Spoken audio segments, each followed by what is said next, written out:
और अब अमेठी में राहुल नहीं बल्कि स्मृति वर्सेस शर्मा।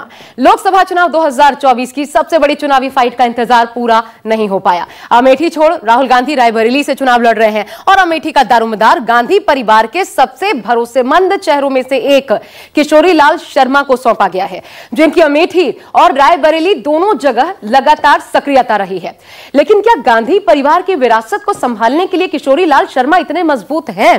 दरअसल 28 साल बाद कोई गांधी परिवार से बाहर का चेहरा अमेठी में कांग्रेस के खोए जनाधार को वापस दिलाने की कोशिश करेगा। लेकिन इतना तय है कि 25 सालों में कांग्रेस को अमेठी से 2019 में मिली पहली हार बहुत भारी पड़ी और राहुल गांधी अमेठी छोड़ अपनी मां की विरासत को संभालने रायबरेली पहुंच गए। लेकिन अहम सवाल यह है कि क्या यह कांग्रेस का मास्टर स्ट्रोक है या बीजेपी के लिए वॉक ओवर? आज 24 के चौसर में इसका पूरा विश्लेषण देखिए।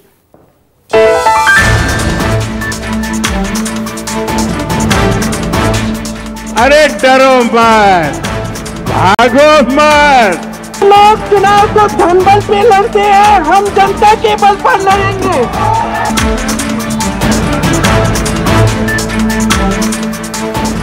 मेहमानों का स्वागत है।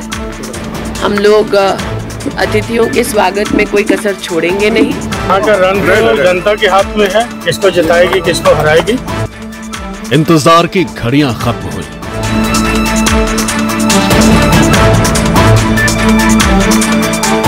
सस्पेंस पर से पर्दा उठ गया।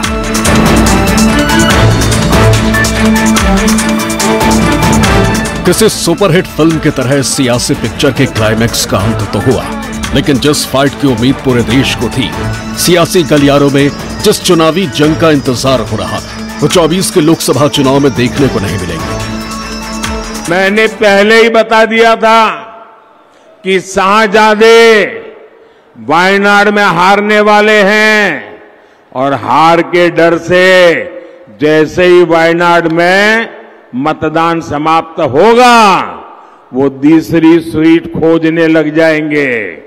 और अब दूसरी सीट पर भी उनके सारे चेले चपाटे कह रहे थे अमेठी आएंगे अमेठी आएंगे, लेकिन अमेठी से भी इतना डर गए, इतने डर गए, वहां से भागकर अब रायबरेली में खोज रहे हैं रास्ता। ये लोग चुनाव को धनबल पे लड़ते हैं, हम जनता के बल पर लड़ेंगे। हम ये चुनाव आपके लिए लड़ेंगे ताकि आपका विकास हो। ये मौका आ गया है कि हम सब इस पूरे देश में एक संदेश दें कि हम सेवा की राजनीति वापस चाहते हैं। हम एक ऐसी राजनीति वापस यहाँ से शुरू करेंगे जो सच्चाई की हो, जो आपके लिए हो, जो आपको आगे बढ़ाए। ये आपका चुनाव है, आप लड़ेंगे, आप जिताएंगे। भारत की राजनीतिक सियासत का गढ़ माने जाने वाले यूपी की अमेठी सीट, वो सीट जिसे गांधी परिवार की राजनीतिक विरासत या सियासत का केंद्र कहे तो गलत नहीं होगा। ये वो सीट है जहां गांधी परिवार का कई दशकों तक दबदबा रहा। वो सीट जिससे कांग्रेस नेता राहुल गांधी ने देश की सियासत में एंट्री मारी और पहली बार संसद की दहलीज पर पहुंचे। अब एक बार फिर वही अमेठी सीट 2024 के चुनाव में सियासत का केंद्र बन गई। बीजेपी की ओर से अमेठी की सीट पर केंद्रीय मंत्री और अमेठी से सांसद स्मृति ईरानी एक बार फिर जीत का दम भर रही, तो वहीं इस सीट पर नामांकन से एक दिन पहले तक कयास लगाए जा रहे थे कि राहुल गांधी से स्मृति की अमेठी में सीधी फाइट होगी। लेकिन जब कांग्रेस के उम्मीदवारों की लिस्ट आई, अमेठी सीट से राहुल नहीं केएल शर्मा को प्रत्याशी घोषित कर दिया गया और राहुल को अमेठी नहीं रायबरेली से उम्मीदवार बना दिया गया। करीब 25 साल बाद ऐसा हो रहा है कि गांधी परिवार का कोई भी सदस्य अमेठी की चुनावी लड़ाई से पूरी तरीके से दूर है। 1996 में आखिरी बार सतीश शर्मा ने अमेठी से चुनाव लड़ा था, जो कि गांधी परिवार के सदस्य नहीं थे। इसके बाद अब 2024 की लड़ाई ऐसी है कि अमेठी से गांधी परिवार पूरी तरीके से दूर है।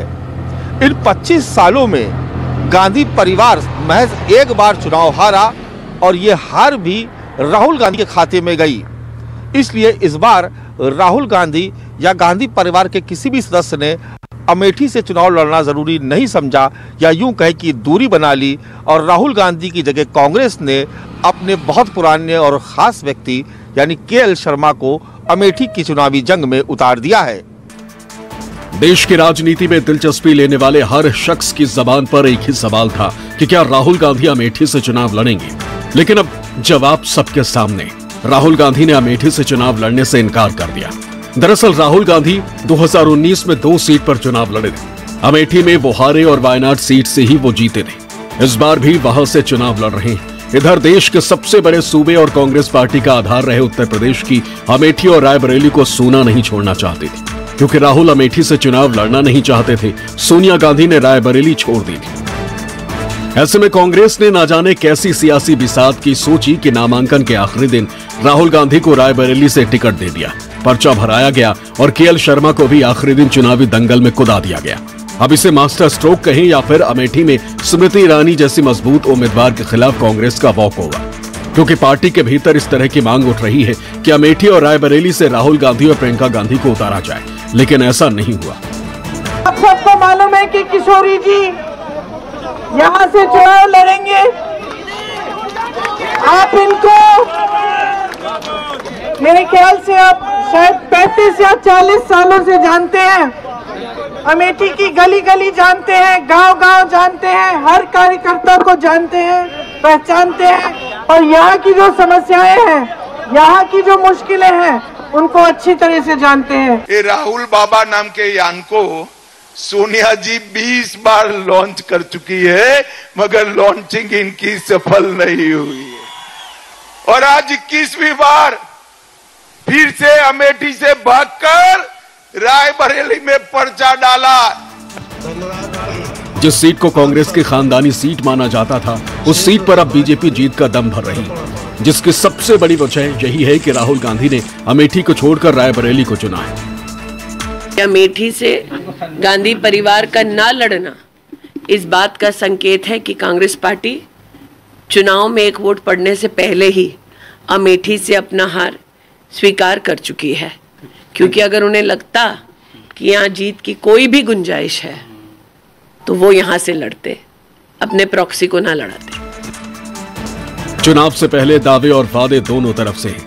ऐसे में देखना दिलचस्प होगा कि क्या अमेठी की सीट को कांग्रेस केएल शर्मा के भरोसे जीत पाएगी, वो किशोरी लाल शर्मा जिसने इससे पहले कोई भी चुनाव नहीं लड़ा। यहाँ का रंग जनता के हाथ में है, किसको जिताएगी किसको हराएगी।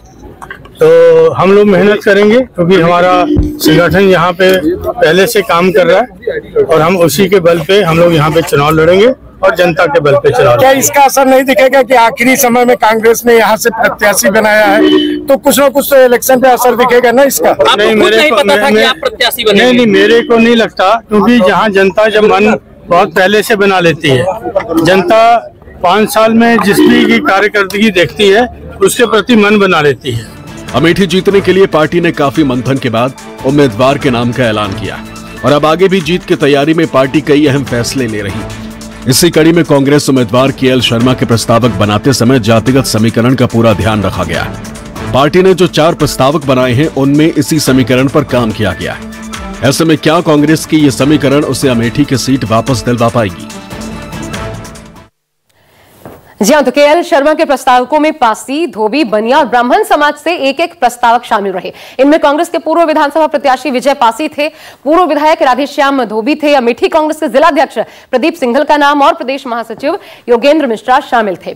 दरअसल जातीय समीकरण को ध्यान में रखते हुए फैसला हुआ। तो क्या कहता है अमेठी का जातीय समीकरण, आइए सबसे पहले तो आपको यही दिखा देते हैं। देखिए, सबसे पहले दलित वोटर, एससी वोटर्स 26%, मुस्लिम वोटर्स 20%, ब्राह्मण 18%, ओबीसी वोटर्स तादाद यहां पर ज्यादा है 34%, सबसे ज्यादा। क्षत्रिय वोटर्स की बात की जाए 12%, इनका भी मार्जिन है। अब कांग्रेस इस योजना पर चल रही है कि अगर उसने जातीय समीकरणों को साध लिया तो एक बार फिर से पार्टी यहां पर जीत का परचम लहरा पाएगी। अब आइए आपको दिखाते हैं कि कौन है केएल शर्मा, जो अमेठी से कांग्रेस के प्रत्याशी और जिनके कंधों पर चुनाव एक बड़ी जिम्मेदारी है, हारी हुई बाजी को एक बार फिर जिताने की जिम्मेदारी है। तो कौन है केएल शर्मा? देखिए, महत्वपूर्ण चेहरा, ये मूल रूप से पंजाब के लुधियाना से इनका ताल्लुक बताया जाता है, लुधियाना के रहने वाले मूल रूप से।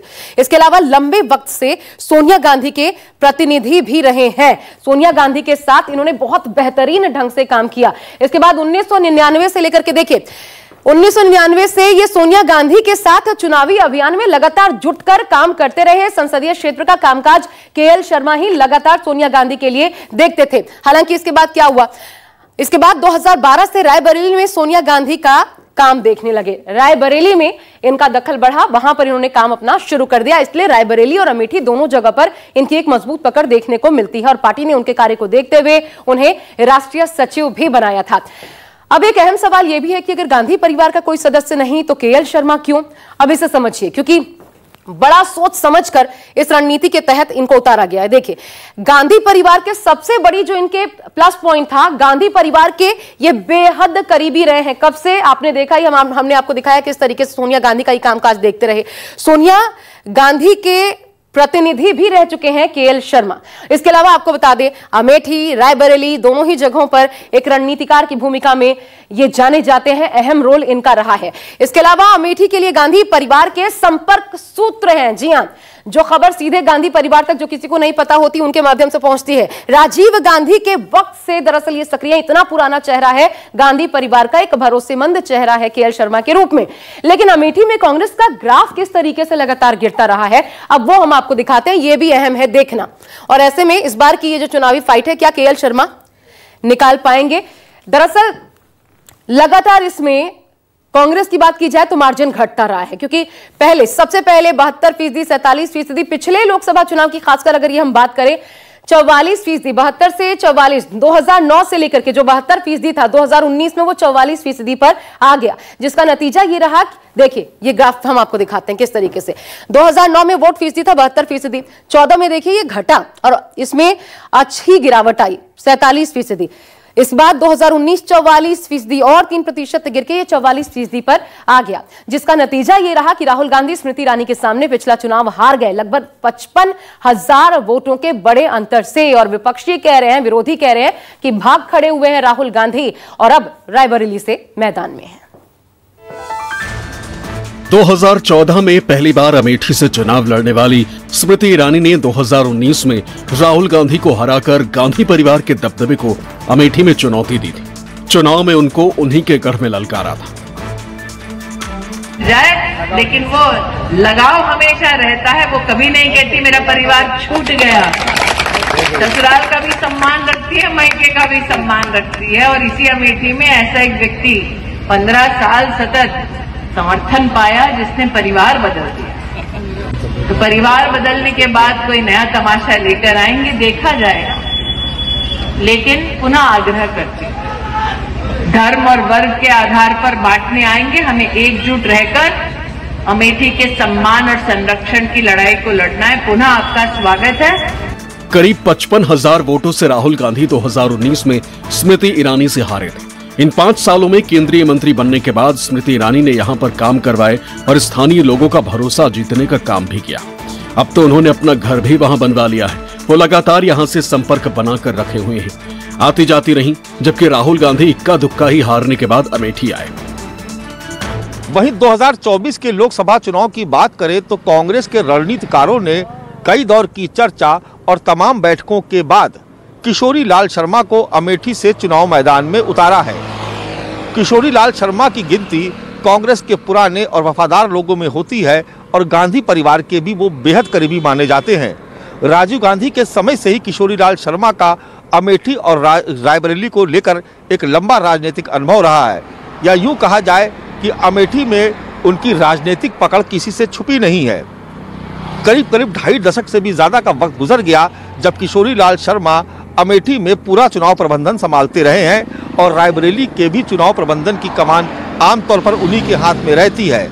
ऐसे में किशोरी लाल शर्मा के अनुभव और उनके रणनीतिक कौशल पर कांग्रेस पार्टी को पूरा भरोसा है। अब देखने वाली बात यह होगी कि कांग्रेस ने किशोरी लाल शर्मा पर भरोसा किया है। ऐसे में किशोरी लाल शर्मा अपनी अमेठी की गांधी परिवार की पारंपरिक सीट को बचा पाते हैं या इस बार उन्हें भी स्मृति ईरानी के हाथों हार का सामना करना पड़ता है। दरअसल 1977 में संजय गांधी के अमेठी से चुनाव लड़ने के बाद ये गांधी नेहरू परिवार के राजनैतिक वारिसों के पॉलिटिकल डेब्यू की सीट बन गई। देश दुनिया में अमेठी की पहचान गांधी नेहरू परिवार के गढ़ के रूप में होने लगी। संजय गांधी 1977 में पहला चुनाव हार गए थे, लेकिन उसके बाद संजय गांधी, राजीव गांधी, सोनिया गांधी और राहुल गांधी यहां से जीतकर लोकसभा पहुंचते रहे। फैसले हुए हैं, सब खुश हैं। राहुल चुनाव लड़ने रायबरेली से कार्यकर्ता में उत्साह का संचार। लड़ाई देख रहे हैं, दोनों चुनाव जीतेंगे बहुत भारी बहुमत से। राहुल गांधी भाग गए, वो कौन है दिखाने वाले, वो यही कहेंगे और क्या कहेंगे, वो खुद घबराई हुई है। इस बार जब अमेठी सीट को राहुल गांधी ने छोड़ दिया है तो यहां से राजनीतिक समीकरण बिल्कुल बदल चुके। चुनावों में हार जीत का आंकड़ा समझने के बावजूद अब गांधी परिवार का यहां सीधे चुनौती पेश न करना कांग्रेस की कहीं न कहीं एक कमजोर कड़ी बन सकती है। वो इसलिए भी कि 2019 में राहुल गांधी को हराने वाली स्मृति ईरानी के हौसले बुलंदी पर। इधर अमेठी उत्तर प्रदेश की सीट है जहां 2017 से बीजेपी ही सत्ता में है, मतलब फायदा ज्यादा बीजेपी को ही होना है। अब राहुल गांधी जब अमेठी छोड़ गए हैं तो भारतीय जनता पार्टी ने इसे मुद्दा बना लिया। गांधी परिवार अब जहां से हारती है वहां फिर दोबारा नहीं जाती। अब जैसे अमेठी से हार गया, राहुल गांधी हार गए, अब अमेठी छोड़ दिए। इस बार रायबरेली भी हारेंगे, वहां छोड़ देंगे। पहले तक राहुल गांधी जी कहते थे डरो मत, डरो मत, डरो मत। अब डर डर कर कभी अमेठी से वायनाड, कभी वायनाड से रायबरेली, ये दिखाता है कि हार का डर कहां कहां लेकर जा रहा। और डर तो इतना कि एक साथ कहीं दोनों ही ना हार जाएं, तो एक ही सीट से लड़ रहे हैं। एक दौर था जब गांधी परिवार का राज अमेठी में हुआ करता था, लेकिन 2019 में आखिर राहुल के खिलाफ कौन सी हवा बनी और कैसे स्मृति ईरानी ने गांधी परिवार के किले को ढहा दिया। और अब मुश्किल ये हो गई है कि कांग्रेस से गांधी परिवार में से कोई भी अमेठी के चुनावी जंग में उतरने की हिम्मत नहीं जुटा पाया। तो ऐसे में क्या अमेठी में उनका केएल शर्मा वाला दांव फिट बैठ पाएगा? क्या राहुल गांधी की हार का बदला केएल शर्मा ले पाएंगे?